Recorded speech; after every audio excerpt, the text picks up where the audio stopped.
Hello दोस्तों, नमस्ते। मैं हूँ शीला शर्मा। आज आप लोगों को एक सोहर गीत सुनाने जा रही हूँ। आप लोग उसे फुलवाज करके सुनना। अच्छा लगे तो लाइक, शेयर, सब्सक्राइब, कमेंट करके बताना।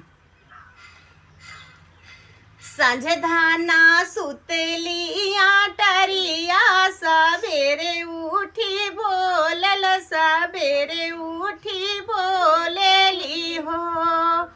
सांझे धाना सुतलिया टरिया, सबेरे उठी बोलल, सबेरे उठी बोलेला हो।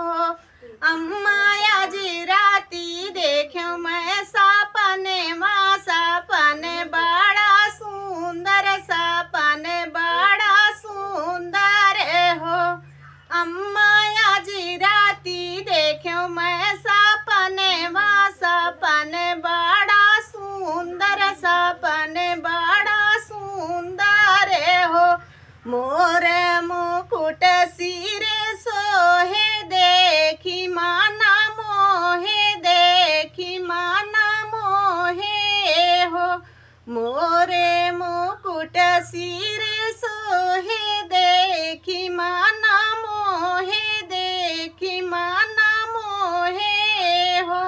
राधा ठाढ़ी कदमवा की छैया, की बसिया बजामै, की बसिया बजामाई हो। रामा राधा ठाढ़ी कदमवा की छैया, की बसिया बजामै, की बसिया बजामाई हो। बीच आधारी धारे मुरली की अंगुली नाचामै, की अंगुली नाचामाई हो। अम्मा रही रही तेरी सुनामै, की धेनु चरामै, की धेनु चरामाई हो।